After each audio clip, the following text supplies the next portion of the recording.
So guys, I'm out at a lake near my house, and this video today, it's one that I promised you guys for a while now. So I'm going to be sharing my story with you.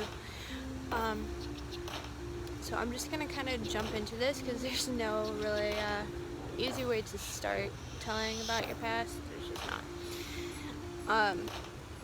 So anyway, so I grew up in church. I grew up believing in God. I grew up, with the purity ring, going to youth group. I was a youth leader for a while. I just grew up, in that culture. Um, and, and into, like, I grew, like, I guess I could say I never, like, grew up not around, like the church culture, and just like growing up there, like I wasn't even allowed to date until like I wasn't even dating when I even left. And so but anyway, in this time in my life, I think it was around when I was 17, me and my family went through a very dramatic experience, and it was one of those situations where it kind of leaves you asking a lot of questions and kind of leaves you at a point where literally ripping out the very foundation of everything that you believe in, everything that you've trusted, that you put value into. And it brought up things in my life and even in my family that we never in a million years thought that we would ever have to deal with. And in that time, you go through a lot of wondering who's for you, who's not, and a lot of people don't know how to deal with a person when they go through a dark, hard time. And that's kind of what happened for me, is that I found myself at situations where I would be either at church or meeting up with friends or something, and people just wouldn't know how to talk to me. Or the ones that did, I didn't realize that they were actually trying to help, and it was actually just my lack of knowing of what real love looks like that kept me from seeing how much they did love me. And so in that time, going through that, I started working at this restaurant, and I met these awesome people, and I started to tell them what I was going through, and I became friends with these people, and they were like wanting to listen. And I was like, finally I found like my crew, I found my squad, like they want to listen to me. And then from there, the way that they dealt with pain was not what I grew up with. It was through drinking and partying and that stuff. And so I was like, that sounds great right now, like let's do this, anything to get away from just like the stress and anxiety of what was going on. More of the stress. I didn't really deal with anxiety till later, but and so yeah, during that time I just started partying, and it was never my intention to go into that. It's never anyone's intention to fall, honestly, and get into crazy stuff. But I really was just looking for wanting to be in an environment of just mediocrity, really, and just like being the Sunday to Sunday person, and then during the week I like partying and have a good fun, because I just didn't want the pressure of what everything was like and just how I was feeling. And so in that time, I started, like I said, I started partying more. But one night I partied a little too much, and I was at this person's house, and obviously I had just been drinking for a short time, so I wasn't aware of my how much I could handle it or anything like that. So you know, I was just drinking and everything, and it was this guy's house, and just started drinking like way too much. And I found myself in a situation where there's no easy way to say this, but where I was sexually abused and taken advantage of. And it didn't just happen once for me that night, but it happened several different times. And the most that I can even remember was the fact that I was trying to say no, and it just wasn't working out. And so, you know, I found myself, you know, the next morning even waking up, and the first thing that the person says to me, he looks over and he goes, so yeah, my wife is moving in next month with my daughter, or their kid, I can't remember. But and the first pang that I remember like it was yesterday, but the first pang that kind of resonated within me was, oh my gosh, I just ruined a family. I just ruined, you know, like I can't even imagine how that would be. And it came up old wounds from a situation, you know, that had just happened with me and my family. And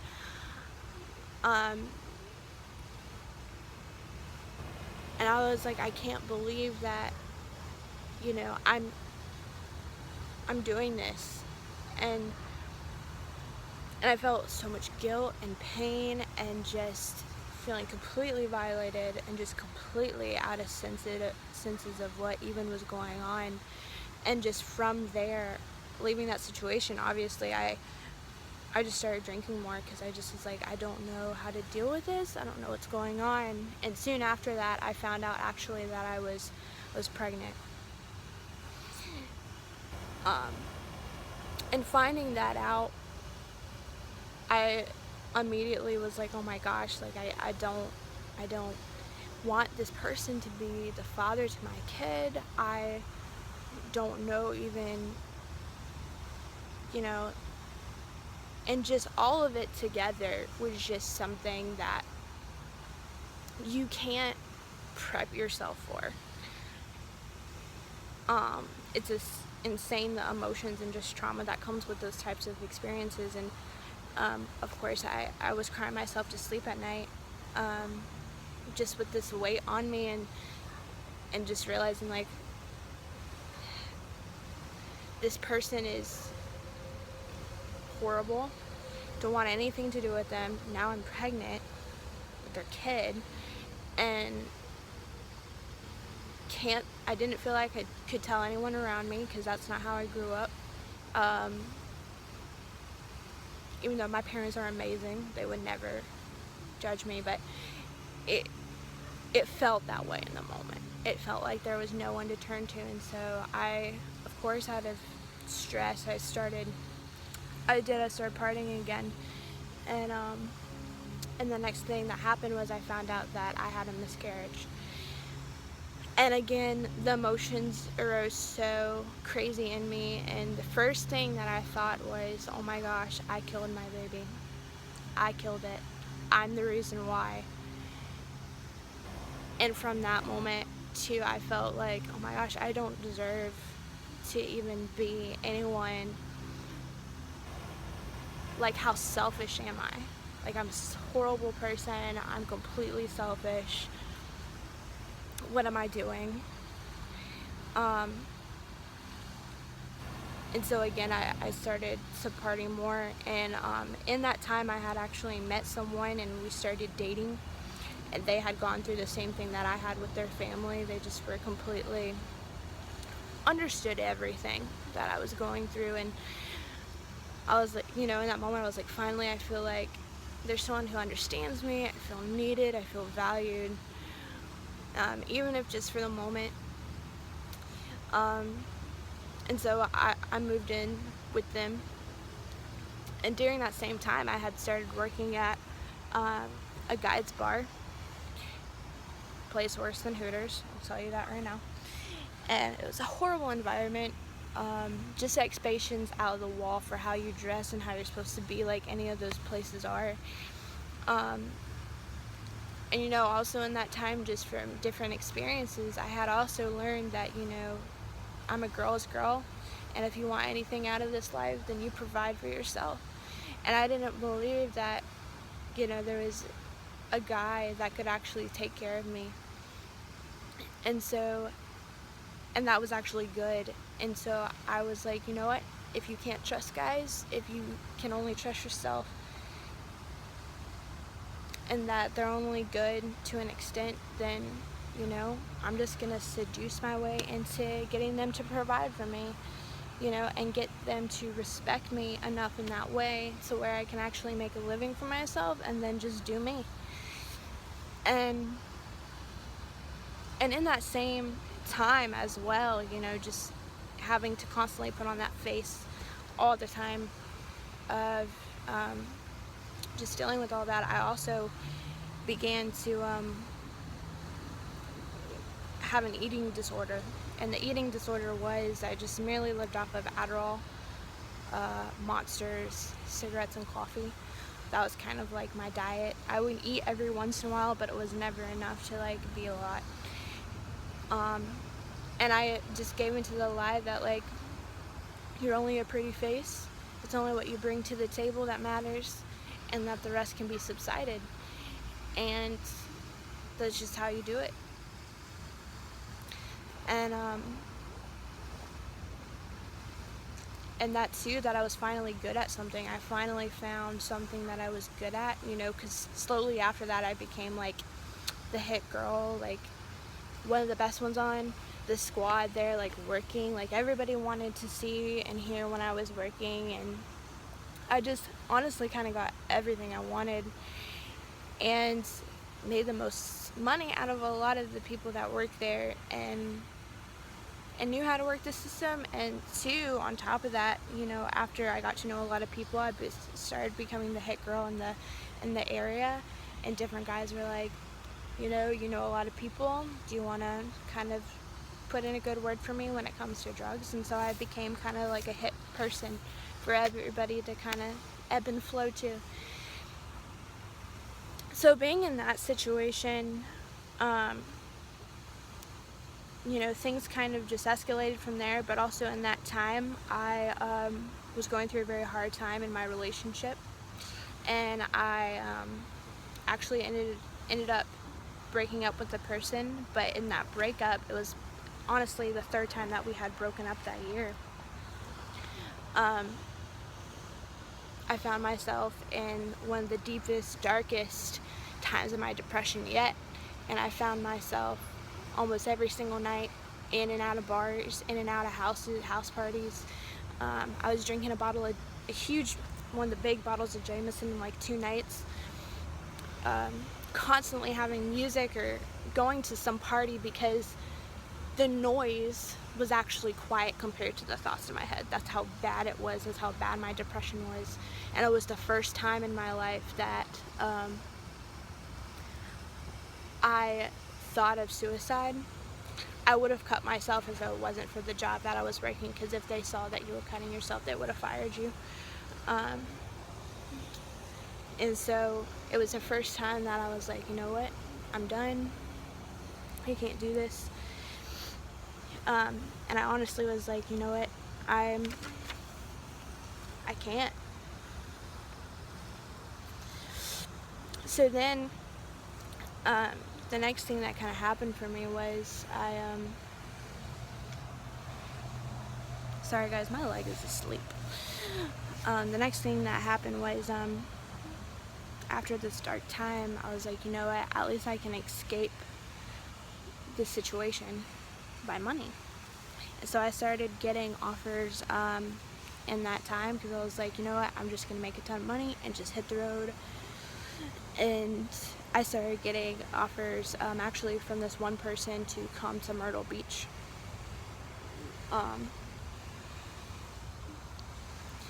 And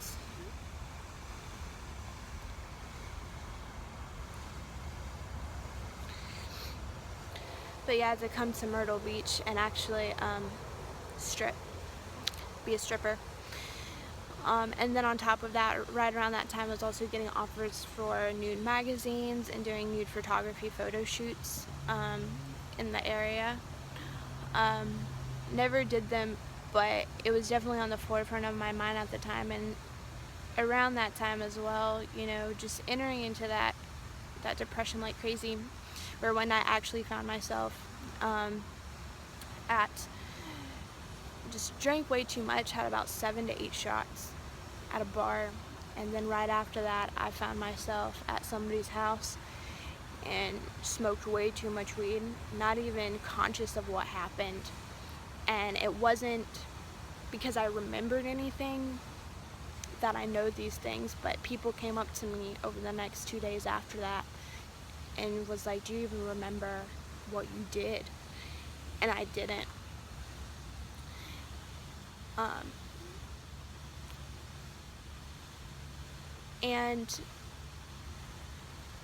And what happened was, I was on the way home, and this person took me home that I didn't know, and it was the second time that I had gotten myself into a situation where I felt violated, because I ran into the person after that, and they were like, well, do you understand what you did to me?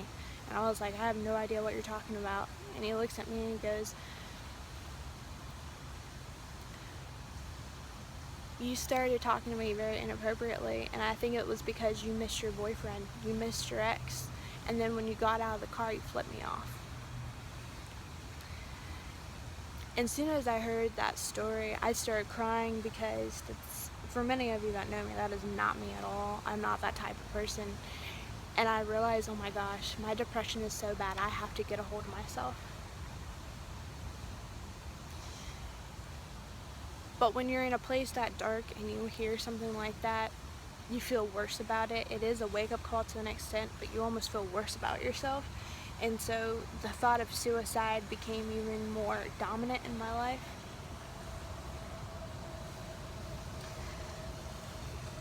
And so it wasn't until one night where I was feeling really bad and I went to a bar. And I'm gonna cry. But I went to a bar and I was sitting up at the bar top, and this old guy comes up and he sits next to me. And he goes, hey girl, can I buy you a drink? And I was like, sure. He's an older guy. And he was like, okay, 2 shots of whiskey. So we take our whiskey shot. And he looks down at my tattoo and he goes, so what's your tattoo about? And for you that don't know, it's a lotus tattoo. And a lotus flower. And I was like, well, lotus flowers grow the best out of mucky water. And I've been through a lot of crappy situations, and they grow the most beautiful out of that water. So I believe that I'm going to become something beautiful out of the situations that I've been through. And he smiles, and I look over at him and I realize that his right shoulder is full of Jesus tattoos. And I go, what do your tattoos mean? And he goes, let's go outside. Do you smoke? And I was like, yeah. So we go outside and we smoke a cigarette. And he looks at me while he's lighting my cigarette. He looks me in the eyes and he goes, sweetie, I don't usually say this, but I feel like the Holy Spirit, or Jesus, whatever, wants me to tell you that you don't belong here, and that you're a daughter, and that you need to return home, and that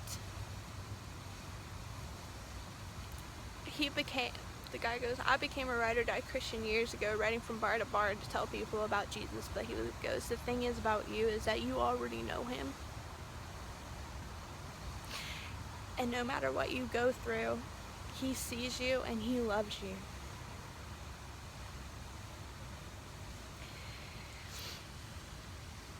And I started crying.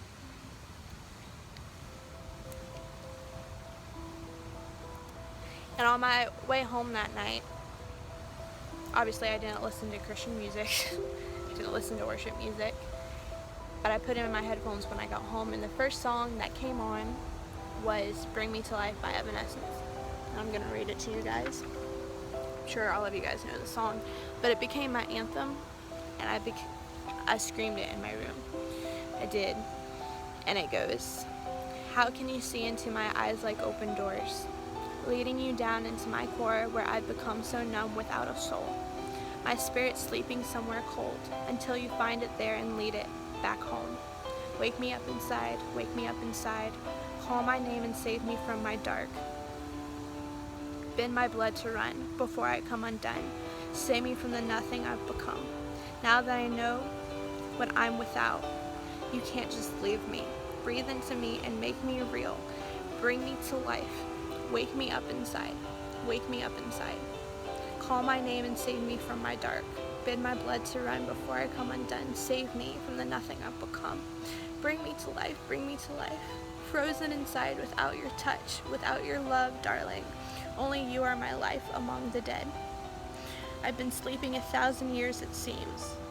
Got to open my eyes to everything. Don't let me die here. Bring me to life." Started crying listening to that song, and the Lord spoke to me in that moment and just began to speak to my heart. But slowly after that, my depression and my stubbornness, honestly, I was like, no, I don't trust it. I was like, I don't trust you. I can't. No. And it was the first time that I ever realized that I actually didn't want anything to do with God. I was like, you know what? Basically, F you.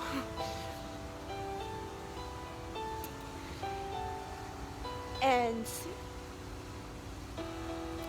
the next thing that happened, honestly, in my life after that was I got into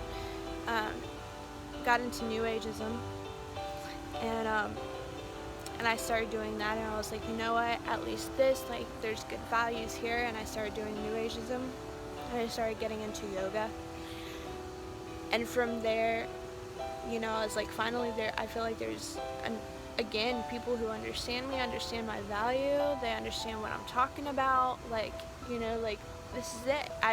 You feel good, you don't have to answer nobody. But with that came even more anxiety than I can even begin to tell you guys. And the more that I was off the mat and wasn't doing mantras, the more I felt anxiety, the more I felt like I wasn't doing enough. And even though the mantra goes, you are enough, you have enough, I am enough, the anxiety just increased. And also in that time, I still was in and out of bad relationships, which was the other thing that just took off so rampant in my life at that time. I was in and out of bad relationships. I didn't know what else to do. And after you're in a pattern of just, looking and feeling needed, and then being in relationships where the only thing that's to account to that is to sleep with that person, and then when you do voice that you want to be something more to them, or when you want to hang out with them or go on a date with them, and it's not valued and it's not heard, and that happened so many different times, that I really was like, again, I'm only a pretty face. I have nothing else to bring to the table. Why am I trying so hard? Why does it matter? Obviously, it's not worth it. I was like, obviously, I guess sex is the only thing that I'm good at. So, and during that time, I had met someone who was actually in the porn industry, and I started talking to him, and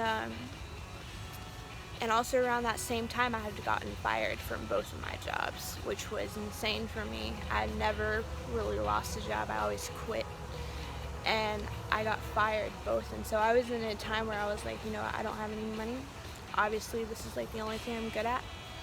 So I started talking to him, and we started trading content. Was about to list off prices, about to meet with him. Literally was about to meet with him to go over pricing. And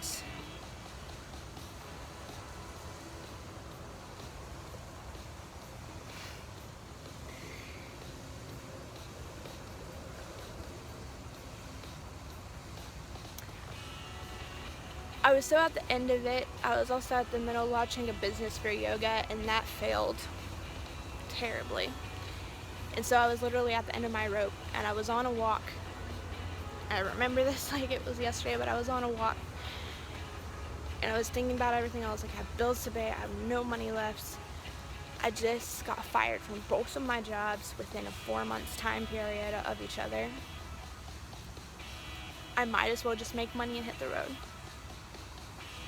And I was so at the end of my rope, and I was like, you know what, God, if you're real, I need you to show me, because I don't believe you, and I really could care less about you.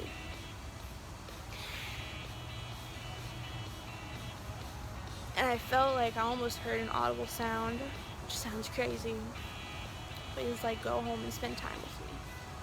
And I was like, okay. And on the way home, I was like, you know what, you're the end. So, you know, even though I don't want to, I'm gonna try to trust you. And I said it audibly. I was like, you know what, I basically trust you, whatever the heck that means. And I went into my room, and I closed the door, and I put in my headphones, and I pressed the worship station on my Pandora for the first time in 4 years, and the first song that played was I Trust You by Brian and Katie Torwalts, not even kidding. And I began to cry and to weep. And I was like, God, I don't know what to do. And I'm telling you that His glory and His peace hit my room so hard that I literally felt like there was another person in the room. And I know I sound crazy, but His peace was so overwhelming. And every fear, every pain, every bit of anxiety, every depression, everything was taken from me in that moment, and it was gone from me. And I began to cry, and I saw Jesus in a vision, and He came to me, looking straight into my eyes, and they were set on fire. And He looks at me and He goes, I've refined you, and you are made blameless and of radical purity in my sight. Nothing that you have done is what I'm holding to you, except the fact that I love you. And I saw literally myself become a flame of fire, and I felt hot, and I felt even more peace, or anything that I could even describe to you. It was the most crazy, insane feeling of my entire life.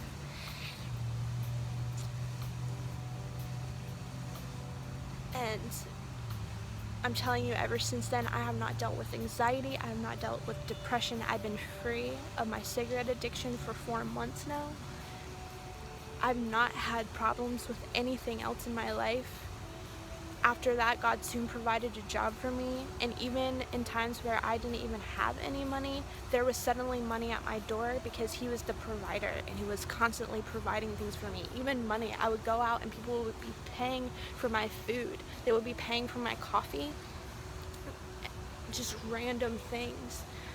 I began to experience the love of God in my room like I never have before.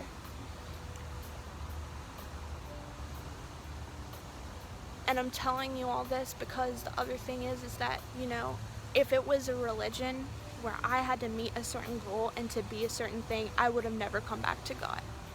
It's not a checklist with Him, because I already felt like crap enough, knowing that I was already in shortcomings. I already wasn't perfect. I didn't need somebody else to tell me what else I needed to do.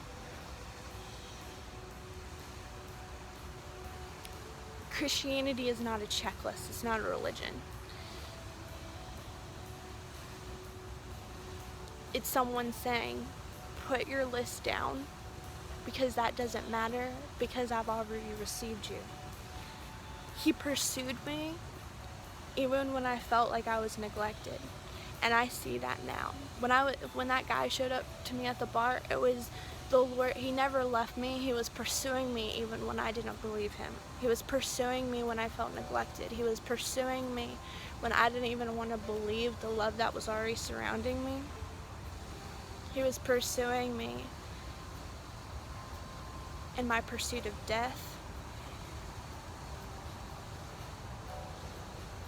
He's the pursuer.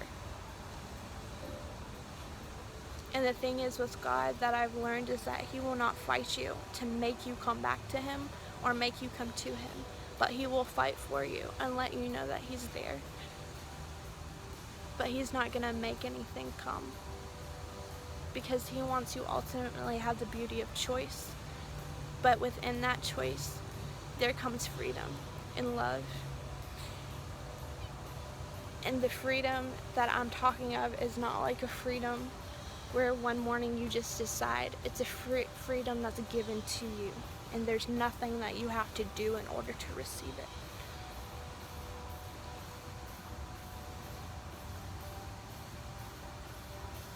There's nothing. And so my friends, I am a true example of someone who can come out of darkness and become something beautiful, because my depression and everything in me was so bad, so dark, so ridiculous, my life. I look at myself breathing now in the mirror and I go, oh my gosh, we were supposed to die. And not only am I free from that feeling, but I'm able to embrace life in such a way that I never in my life have ever before. And it's something that you never will get used to, ever, because you merely walking around, you merely being on this in this present state of being, you're a walking miracle. You're a walking miracle, and you're a crazy, radical human being that got to wake up and say, guess what?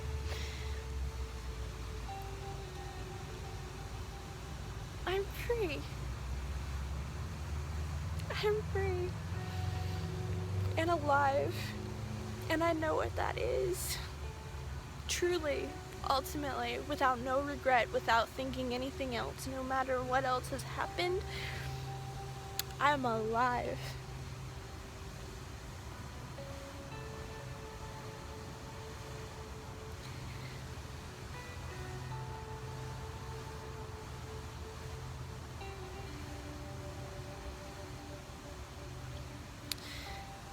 And I'm sharing all this too because there's a lot of you that are going to be watching this that don't know him. And I'm telling you, a lot of you guys know me. I wouldn't lie to you. I couldn't stand God. I didn't want him. But there's a difference here. There's a difference. And it's more than anyone even dares to tell you. And I'm going to be the first one, if you ever meet in your life, to tell you the truth. Because I wouldn't be a good friend if I didn't. And it doesn't matter if you decide to believe me or not. That's completely up to you. I'm not pushing this on anyone. But I wouldn't be a friend to you if I didn't provide you with the same freedom that was given to me and the same opportunity.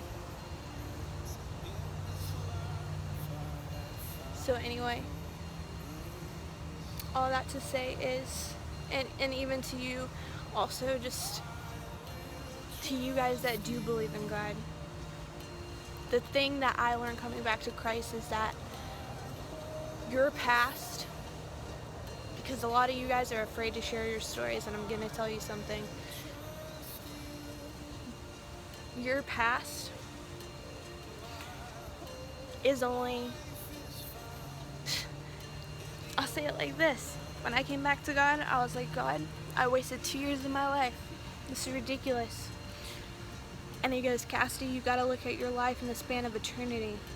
And your 2 years is 2 seconds on not my timetables. Because I don't look at that. I look at eternity. And it doesn't matter what you did, doesn't matter what you do. That will only be a flick to me. Because I see your life in the full vision, in the full essence that you don't even dare to dream about yet.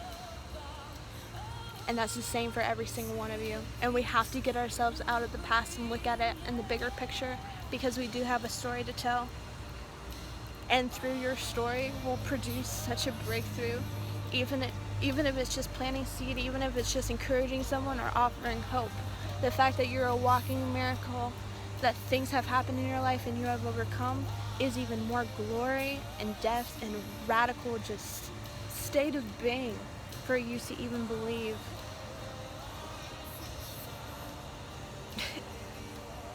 You can't live there.